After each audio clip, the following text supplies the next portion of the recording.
Les complotistes avaient-ils raison sur l'affaire Epstein? Le milliardaire américain s'est-il vraiment suicidé? A-t-il été protégé par la justice américaine ou par des institutions bancaires?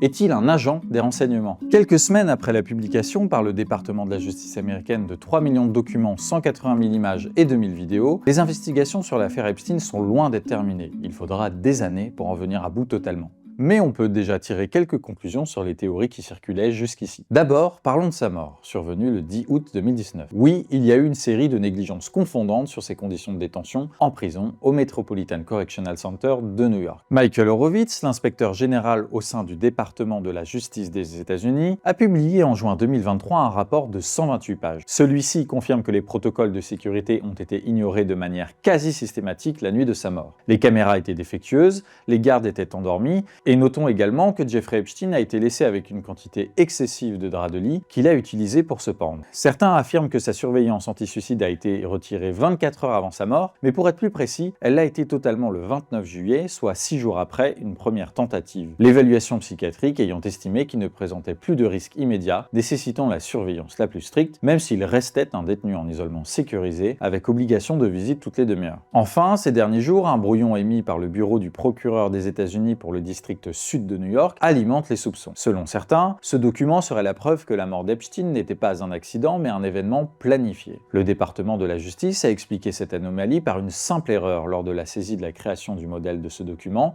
le matin du 10 août. Notons qu'aujourd'hui, il n'existe aucune preuve matérielle, ni vidéo, ni témoignage, ni ADN, montrant qu'un tiers est entré dans sa cellule. L'autopsie officielle conclut au suicide, mais elle est contestée par des experts indépendants, notamment le Dr Michael Baden, ancien médecin légiste en chef de la ville de New York. Engagé par Mark Epstein, le frère de Jeffrey Epstein, et présent physiquement lors de l'autopsie, il a identifié 3 fractures dans la structure du cou qui, selon lui, sont extrêmement inhabituelles, et il a affirmé que ces fractures sont beaucoup plus caractéristiques d'une strangulation par homicide. Des conclusions rejetées par le médecin légiste en chef. Selon lui, les fractures observées peuvent aussi se produire dans des suicides. Il a par ailleurs cité la distribution des hémorragies et la forme de la ligature comme preuve supplémentaire d'un suicide. Passons désormais à l'idée qu'Epstein a été protégé. En 2007, le FBI et les procureurs fédéraux de Floride avaient préparé un projet d'acte d'accusation de 53 pages dans lequel le milliardaire était accusé de près de 60 chefs d'accusation, dont trafic sexuel de mineurs, entente avec des tiers pour organiser ce réseau criminel, transport de mineurs, exploitation sexuelle d'enfants et obstruction à la justice. Ces accusations concernaient 11 victimes, la plus jeune étant âgée de 14 ans au moment des faits. Alors qu'il risquait la prison à la perpétuité, Epstein n'a plaidé coupable qu'à des charges mineures grâce à un accord de non-poursuite, un NPA, conclu en 2007 et souvent cité en ligne comme la preuve la plus flagrante de la protection dont bénéficiait Jeffrey Epstein. Dans un rapport du ministère de la Justice américaine publié en 2020, il est expliqué qu'Alexander Acosta, le procureur des États-Unis pour le district sud de la Floride, et son équipe ont choisi le NPA pour des raisons juridiques et stratégiques classiques, notamment la difficulté de convaincre un jury fédéral, la complexité des charges et une volonté, erronée selon la justice américaine, de laisser la majeure partie de la procédure à l'État de Floride. Cet accord n'était pas une simple formalité, il a mis fin à l'enquête fédérale en Floride, conférant une forme d'immunité fédérale à Epstein et à d'éventuels complices non nommés dans le texte. Dans une enquête primée publiée par le Miami Herald en novembre 2018, la journaliste Julie K. Brown a montré que l'accord de 2008 avait été négocié dans un climat de forte pression procédurale, avec une équipe de défense menée par des avocats comme Jay Lefkowitz qui ont cherché à garder l'affaire confidentielle et à limiter les dommages pour Epstein. Le rapport du ministère montre aussi des échanges de courriels entre Lefkowitz et le procureur Alexander Acosta sur un ton cordial, illustrant une familiarité inhabituelle entre défense et autorité judiciaire. Dans un long article publié en juillet 2019, Vicky Vard, une ancienne reporter de CNN, rapporte qu'un ancien haut responsable de la Maison-Blanche, anonyme, lui a dit qu'Acosta avait expliqué, lors de son passage devant l'équipe de transition de l'administration Trump, qu'il avait conclu l'accord de non-poursuite parce qu'il avait été dit qu'Epstein appartenait au service de renseignement et qu'il devait s'en désintéresser. Précisons que cette information n'a jamais été confirmée dans une déposition publique ou un document officiel. Acosta lui-même a nié que Epstein n'ait jamais été actif des services de renseignement dans sa déposition au département de la justice. Toujours sur le même volet, Jeffrey Epstein a également été couvert par JP Morgan, la banque principale du milliardaire, pendant 15 ans. Entre 2006 et 2013, le département de la conformité de la banque a émis plusieurs alertes internes concernant des retraits d'espèces massifs massif, parfois des dizaines de milliers de dollars par mois. Les documents rendus publics et les procédures judiciaires montrent que Jess Staley, ancien dirigeant chez JP Morgan et plus tard PDG de Barclays, entretenait une relation étroite avec Epstein.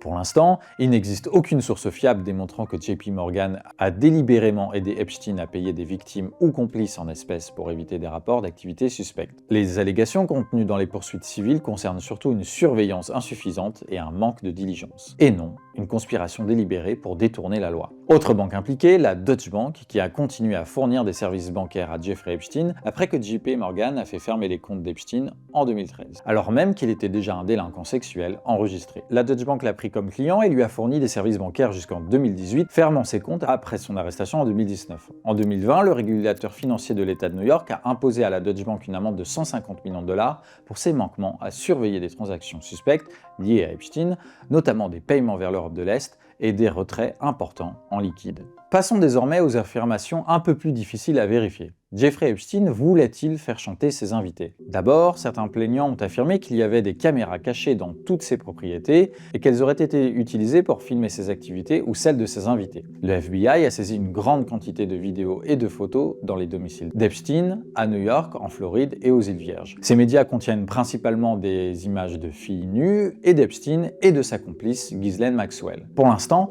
aucune photo ou vidéo ne montre d'abus sexuels par quelqu'un d'autre, ni de personnes puissantes impliqués dans des actes criminels identifiables. Les enquêteurs ont déclaré que s'ils avaient trouvé des preuves crédibles impliquant d'autres personnes, ils auraient poursuivi ces pistes. Cela ne dit pas que les vidéos n'existent pas du tout, mais selon les mémos internes examinés par Associated Press, les fichiers saisis ne contiennent rien de ce type dans les preuves actuellement rendues publiques. Enfin, ces doutes sur de possibles compromates alimentent une autre théorie, celle de Jeffrey Epstein comme agent de renseignement, soit du Mossad, soit de la CIA. L'ancien homme d'affaires Harry Ben Manash, autoproclamé ancien officier du renseignement israélien, a contacté au début des années 90 de nombreux médias anglais et américains pour les informer que Robert Maxwell, le père de Ghislaine Maxwell, était un agent du Mossad. C'est très mince, mais cela suffit à alimenter la thèse selon laquelle Jeffrey Epstein serait lié au renseignement israélien via sa complice. Le dossier Epstein montre en revanche une relation étroite entre Jeffrey Epstein et l'ancien premier ministre israélien Ehud Barak. Barak a visité Epstein à de nombreuses reprises, parfois des dizaines de fois, entre 2013 et 2017. Ils ont aussi eu des liens d'affaires, Barak ayant investi dans une start-up technologique avec des fonds liés à Epstein. Cependant, rien dans ces documents ne prouve qu'il coopérait dans une mission d'espionnage,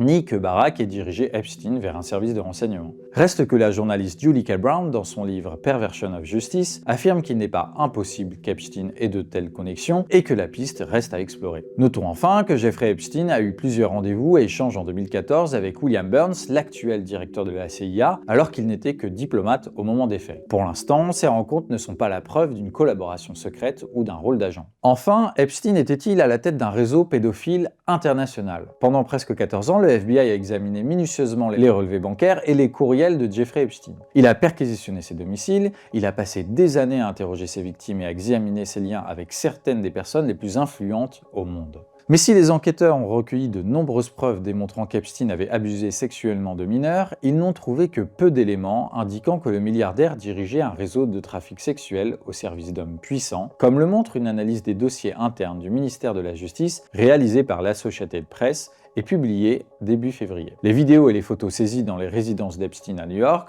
en Floride et dans les îles Vierges ne montraient pas de victimes abusées et n'impliquaient personne d'autre dans ces crimes. L'examen des documents financiers d'Epstein, y compris les paiements qu'il a effectués à des entités liées à des personnalités influentes du monde universitaire, de la finance et de la diplomatie internationale, n'a révélé aucun lien avec des activités criminelles, selon une autre note de service interne datée de 2019. Si des noms ont été cités, comme ceux de Donald Trump, le prince Andrew, Michael Jackson, et en France Jack Lang, le diplomate Fabrice Heydan ou encore Bruno Le Maire, il faut préciser que la présence d'un nom dans le dossier Epstein ne signifie ni implication criminelle, ni accusation formelle. Les documents comprennent des mentions aussi variées que des rencontres, des échanges d'emails, des invitations, dans la plupart des cas sans aucun rapport avec les crimes pour lesquels Epstein a été poursuivi ou inculpé. Pour conclure, rappelons que les 3 millions de pages de documents publiés ne représentent qu'une partie des matériaux identifiés. Les autorités avaient collecté plus de 6 millions de pages de documents potentiellement liés à l'affaire. Une large portion de ces documents n'a pas été rendue publique,